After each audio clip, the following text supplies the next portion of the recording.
bagi saya munculnya ide ini, semula pemerintah saling lempar, ternyata sekarang ada gitu ya. Nah sekarang siapa yang menangani ini, kan masih kacau balau nih. Iya kan, tidak ada yang merasa wajib. Misalnya ada yang mengatakan polisi diem karena harus nunggu laporan, menunggu pengaduan. Gini, banyak masyarakat tidak tahu bahwa pengaduan itu adalah delik aduan, di mana sebuah tindak pidana hanya bisa ditindaklanjuti kalau ada yang mengadukan, merasa dirugikan langsung. Misalnya perselisihan dalam keluarga, suami nempeleng istri, ngadu, cabut, bisa. Suami selingkuh, gugat cerai, nggak jadi cerai, damai.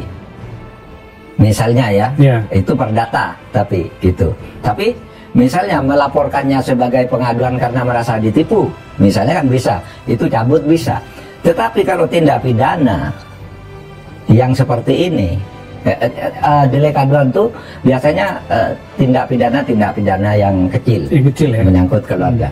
Tapi kalau seperti ini bukan delik aduan, tanpa ada laporan pun, ya ini kan katanya kemarin kan ada pejabat, ini kan belum melapor, masa belum dilaporkan? Belum ada orang mencuri tapi membongkar katanya. Iya, belum ada mencuri, belum membongkar. Misalnya Anda melihat nih, ada orang membakar rumah, masa nunggu laporan yang sudah ada di depan mata? Polisi harus turun dong, melakukan penyelidikan, bahkan langsung penyidikan. Jadi terkadang orang tidak bisa membedakan antara pengaduan dan pelaporan. Halo, Assalamualaikum warahmatullahi wabarakatuh. Kembali lagi di channel Blog Lopo. Terima kasih sobat sudah hadir di video ini. Gimana kabarnya sobat semua? Semoga sobat selalu sehat, selalu dalam lindungan Allah, dan selalu diberi rezeki yang berkah berlimpah. Amin. Di video kali ini kita akan mengulas ya tentang statementnya Mahfud MD, yang mana dia menyampaikan sesuatu yang bikin kita tercengang ya, dengan fenomena pagar laut yang beberapa minggu ini ramai. Bahkan menurut beliau ada dugaan pelanggaran serius yang melibatkan ratusan sertifikat di wilayah yang sebenarnya tidak mungkin dikuasai seperti itu. Penasaran bagaimana statement Mahfud MD tentang kasus pagar laut ini? Yuk tonton videonya.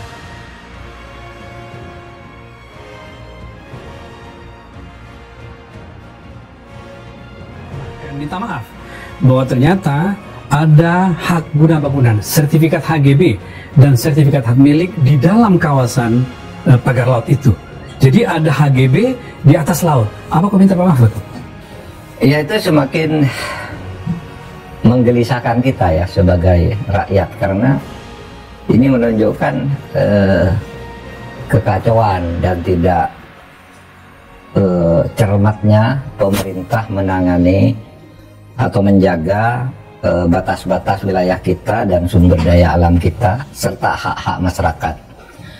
Dulu kita masih berpendapat itu dilakukan oleh orang-orang secara ilegal, gitu kan, dan bukan pemerintah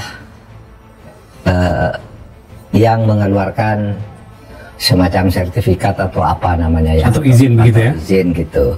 Sehingga kita pada waktu itu ya tinggal bersikap aja bagaimana pemerintah menyelesaikan ini, karena ada fakta penyerobotan dan penyerobotan terhadap bagian apa namanya laut, kemudian ada penerobosan terhadap hukum secara ilegal, yang kemudian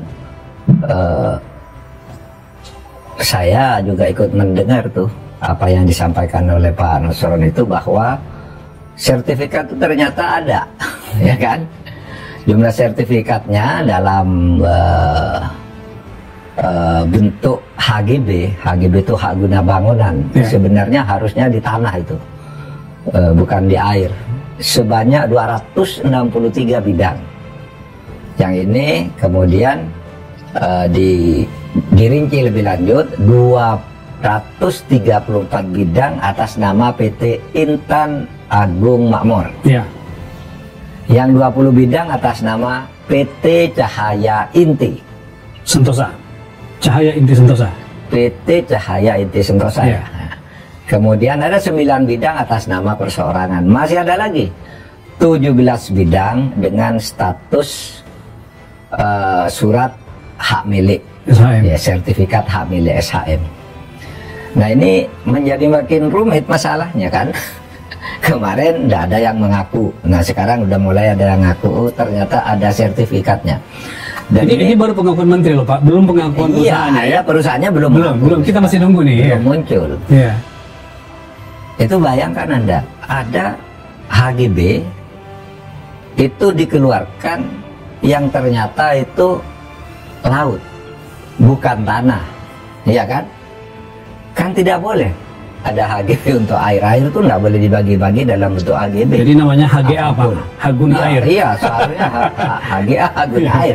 Tapi kalau istilah hak guna air itu ada di dalam hukum, cuma bukan untuk laut, konteks laut ini. Air-air di daratan, pengelolaan minuman. Bukan sertifikat ini ya? Iya, untuk membuat air mineral apa itu ada. Bahkan ada putusan MK tentang HGA. Tapi hak guna laut itu tidak ada. Atau hak guna air laut tidak ada. Ini jelas pelanggaran hukum. Pasti ada orang dalam ini yang main-main, atau kalau agak lebih keras dari main-main, pasti melakukan kolusi. Nggak mungkin lah ya bisa keluar HGB sebanyak itu gitu. Bahkan yang saya dengar itu katanya sudah ada apa namanya proyeksi couplingnya kan. Ya kan, jari kan sudah ada 263 coba kan, berarti sudah ada pengkaplingan. Titik koordinatnya sudah diukur. Itu bukan main-main. Pasti itu pekerjaan oknum aparat atau birokrasi lah ya yang mengurus ini. Nah, oleh sebab itu sekarang yang ini nih nanti harus diusut tersendiri sebagai pelanggaran hukum. Saya tidak berpendapat bahwa ini pelanggaran hukum administrasi, kesalahan administratif. Kalau kayak gini ini tendensinya ini pidana. Tendensinya kolusi sampai begitu banyak, ratusan. Jadi bukan semata administrasi ya? Bukan semata salah ketik. Ini pasti juga Mahfud ada kong kali kong. Ada kong kali kong pasti. Oleh sebab itu nih harus diusut dan tidak sulit mengusutnya, karena ada kantor. Yang nyebut, Pak Nusron itu tadi kan nyebut 263 itu kan berarti nama di situ. Ada nomor, ada tanggal pasti, ada yang tanda tangan, iya kan? Iya. Di semua itu. Nah mulai dari situ. Nah. Yang kedua, ya itu ya, ini bagi saya munculnya ide ini, semula pemerintah saling lempar, ternyata sekarang ada, gitu ya. Nah sekarang siapa yang menangani ini, kan masih kacau balau nih. Iya kan, tidak ada yang merasa wajib. Misalnya, ada yang mengatakan polisi diam karena harus nunggu laporan, menunggu pengaduan. Gini, banyak masyarakat tidak tahu bahwa pengaduan itu adalah delik aduan di mana sebuah tindak pidana hanya bisa ditindaklanjuti kalau ada yang mengadukan merasa dirugikan langsung. Misalnya perselisihan dalam keluarga, suami nempeleng istri, ngadu, cabut, bisa. Suami selingkuh, gugat cerai, nggak jadi cerai, damai. Misalnya ya, itu perdata, tapi gitu. Tapi misalnya melaporkannya sebagai pengaduan karena merasa ditipu, misalnya kan bisa, itu cabut bisa. Tetapi kalau tindak pidana yang seperti ini, delik aduan itu biasanya tindak pidana yang kecil, menyangkut keluarga. Tapi kalau seperti ini bukan delik aduan, tanpa ada laporan pun. Ya, ini kan katanya kemarin kan ada pejabat, ini kan belum melapor, masa belum dilaporkan? Belum ada orang mencuri tapi mau dibongkar katanya. Iya, belum ada mencuri, belum membongkar. Misalnya Anda melihat nih, ada orang membakar rumah, masa nunggu laporan sudah ada di depan mata? polisi harus turun dong, melakukan penyelidikan, bahkan langsung penyidikan. Jadi terkadang orang tidak bisa membedakan antara pengaduan dan pelaporan. Sebuah tindak pidana itu yang tidak diketahui, misalnya terjadi, tidak ada yang tahu, lapor bisa. Tapi kalau sudah ceto welo-welo di depan mata lalu nunggu laporan, misalnya ada orang mau membunuh orang, oh belum ada laporan gitu, tidak bisa dong. Itu sobat harus bertindak. Ini sudah ada, polisi harus turun. Menjadi sorotan setelah pengakuannya Menteri ATR BPN Nusron Wahid yang mengatakan bahwa ada 263 sertifikat hak guna bangun di wilayah laut. Bahkan beliau meminta maaf atas kekeliruan ini. Dari jumlah tersebut 234